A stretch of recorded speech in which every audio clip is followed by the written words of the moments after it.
Genghis Khan wasn't afraid of armies, kings, or death. But there was one man who made even the great Khan feel fear. Listen. This is Jalal ad-Din Mingburnu. And honestly, he's one of the most underestimated warriors in history. I mean, a man who achieved what no one else could. He defeated the Mongol war machine and sent Genghis Khan's forces fleeing in terror. At just 22 years old, 22, whilst leading a crumbling empire on the brink of total destruction, this forgotten prince, this incredible warrior, orchestrated the most humiliating military defeat in Mongol history. We're talking about a victory so shocking that it sparked rebellions across the known world and made the great Khan himself admit he'd met his match. This wasn't just any victory. This was the Battle of Parwan in 1221, where Jalal ad-Din personally charged into Mongol ranks and did something that seemed absolutely impossible. He made them run. Little did anyone know that this single battle would haunt Genghis Khan for the rest of his life and change the course of Mongol expansion forever. How does a prince from a dying dynasty end up becoming the only man Genghis Khan refused to face in single combat? Welcome to the insane true story of Jalal ad-Din Mingburnu, the forgotten nightmare who proved that even the great Khan could bleed.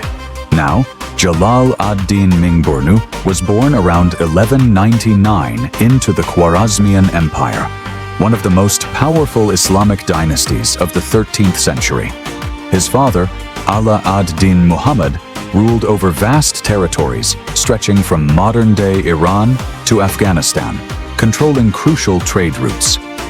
The Khwarezmian Empire wasn't just rich, it was stupidly rich, controlling the Silk Road and taxing merchants who moved goods between China and Europe. But wealth, as Jalal ad-Din would later learn the hard way, could be both a blessing and a curse. From an early age, young Jalal ad-Din showed signs of the military genius that would later terrify the Mongols. His tutors noted his exceptional skills in horsemanship and swordsmanship. But what really set him apart was his tactical mind. While other princes played games, Jalal ad-Din studied military formations and siege warfare. He grew up in a world where survival depended on your ability to outthink and outfight your enemies, and he absorbed these lessons like a sponge. By the time he reached his teens, rumors were spreading about a mysterious warlord emerging from the Mongolian steppes. A man who united the warring tribes under one banner. At first, nobody took these stories seriously. I mean, after all, what could nomadic herders possibly do against the established empires of the civilized world? He watched as his father dismissed the Mongol threat, focusing instead on internal politics and palace intrigue. But the young prince was paying attention. He studied reports from merchants and travelers, piecing together a picture of Mongol military tactics. In 1220, when Jalal ad-Din was just 21 years old, the storm finally reached his doorstep. Genghis Khan's massive army swept into Khwarezm like a biblical plague, destroying everything in its path. City after city fell to the Mongol war machine, and Jalal ad-Din watched helplessly as his world crumbled around him. His father fled west, eventually dying in exile, leaving the young prince to face an impossible situation. The Mongols had already conquered kingdoms from China to Persia, and their reputation for brutality preceded them everywhere they went. But here's where Jalal ad-Din's character truly emerges. Instead of fleeing like his father, he chose to fight. Using the connections he'd built during his youth, Jalal ad-Din began gathering the scattered remnants of his father's army. While most nobles were busy saving their own skin, he was out there recruiting soldiers, collecting supplies, and planning a counterattack. He knew he couldn't match the Mongols in numbers or conventional warfare, so he decided to use Afghanistan's mountainous terrain to his advantage. The young prince had studied the Mongol military system obsessively, and he understood their greatest weakness: They were most vulnerable when fighting in difficult terrain where their cavalry couldn't maneuver effectively. By early 1221, Jalal ad-Din had assembled a force of around 60,000 men, a mixture of Khwarezmian survivors, Afghan tribesmen, and mercenaries. These weren't pampered palace guards or reluctant conscripts. These were hardened fighters who had absolutely nothing left to lose. Jalal ad-Din spent months training them in guerrilla tactics, teaching them to use the rocky terrain as both shield and weapon. Then, in March 1221, it happened. A Mongol force led by generals Shigi Kutuk and Jebe Noyon marched into the Parwan Valley. They had approximately 30,000 seasoned Mongol warriors, veterans of campaigns across Asia who had never tasted defeat. Little did they know that Jalal ad-Din had been waiting for exactly this moment, and he had prepared a trap that would shock the world.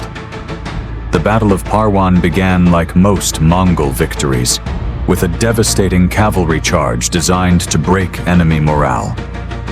But Jalal ad-Din had positioned his troops on elevated ground, using the rocky slopes to neutralize the Mongol horses' advantage. As the enemy charged up the steep terrain, they found themselves exposed and vulnerable, their formation breaking apart on the uneven ground. And that's when Jalal ad-Din made the move that would earn him a place in military history. He personally led a countercharge directly into the heart of the Mongol formation.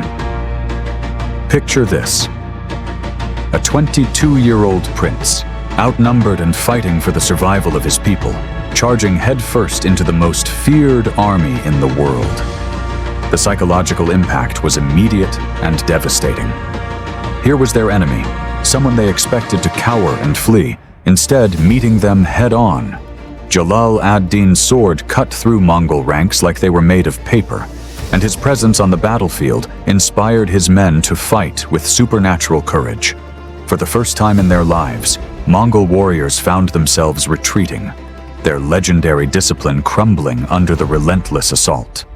The battle raged for hours, but the outcome became clear as the sun began to set. The Mongol force was in full retreat, leaving behind thousands of dead and wounded. Jalal ad-Din had achieved the impossible. He had defeated a Mongol army in open battle.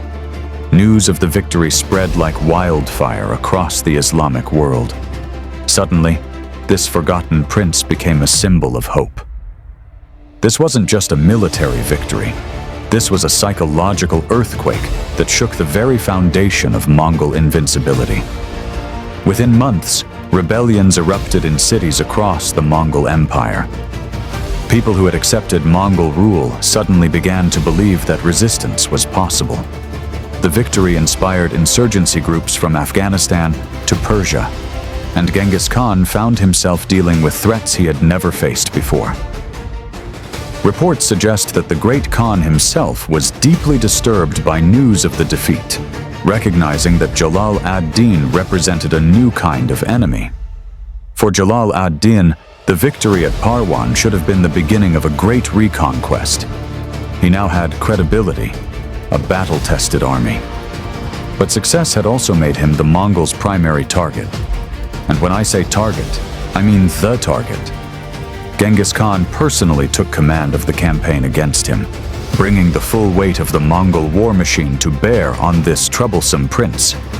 The Mongol response was swift and overwhelming.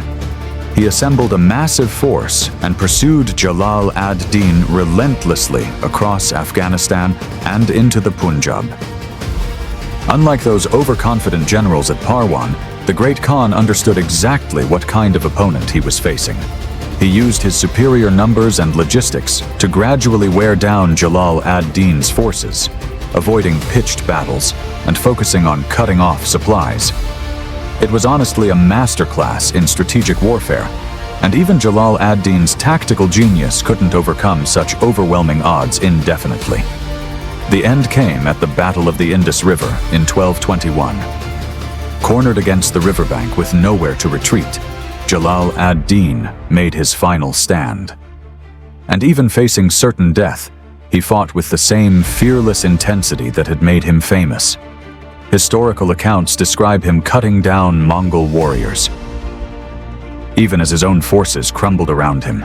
But numbers eventually told, and as his army was slaughtered, Jalal ad-Din made a decision that would become absolutely legendary. Rather than surrender, he spurred his horse off a cliff into the Indus River below. The sight was so dramatic that even Genghis Khan himself was moved to respect. Historical sources record that the great Khan ordered his archers not to shoot, reportedly saying that such a brave man deserved to live. While Jalal ad-Din survived that day, swimming across the river to safety, his power was broken. He spent the next few years as a fugitive, occasionally gathering small forces to continue his resistance, but never again posed a serious threat. He was eventually killed in 1231, but by then he had already earned his place in history as the man who proved that even Genghis Khan could be defeated. Jalal ad-Din's brief moment of triumph at Parwan showed that even the most seemingly invincible forces have weaknesses. But it also demonstrated the brutal reality that individual brilliance, no matter how exceptional, cannot overcome systemic advantages indefinitely. The Mongols didn't just have better warriors, they had better organization, better logistics, and most importantly, better adaptability. When they lost at Parwan, they learned from their mistakes and came back stronger. That's what made them so terrifying. But here's what really gets me. The people who suffered most were the ordinary civilians caught in the crossfire of this epic conflict.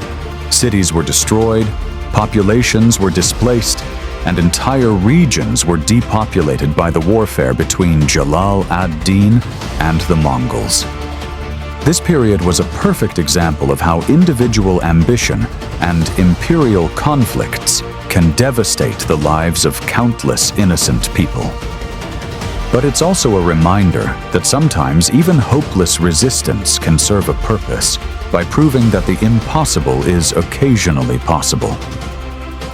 The legacy of Jalal ad-Din Mingburnu extends far beyond his military achievements. He became a symbol of resistance against impossible odds, inspiring countless stories and legends throughout the Islamic world.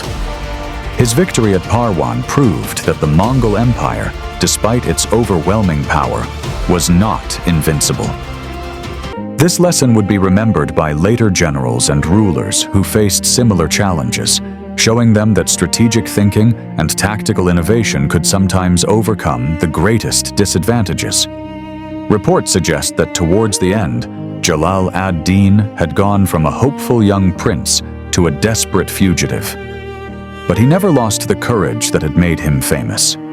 Modern historians recognize him as one of the most underrated military commanders in history. And I mean seriously underrated. A man whose brief moment of glory had consequences that echoed across centuries. His story reminds us that even in the darkest times, someone willing to stand up against impossible odds can sometimes achieve the impossible. Now, whilst the story of Jalal ad-Din is pretty incredible, I still wouldn't call him the most fascinating forgotten figure from this period. For that, you're going to want to check out the absolutely mind-blowing story of the man who actually convinced Genghis Khan to spare an entire civilization. Thank you for watching. I hope you enjoyed, and I'll see you in the next one.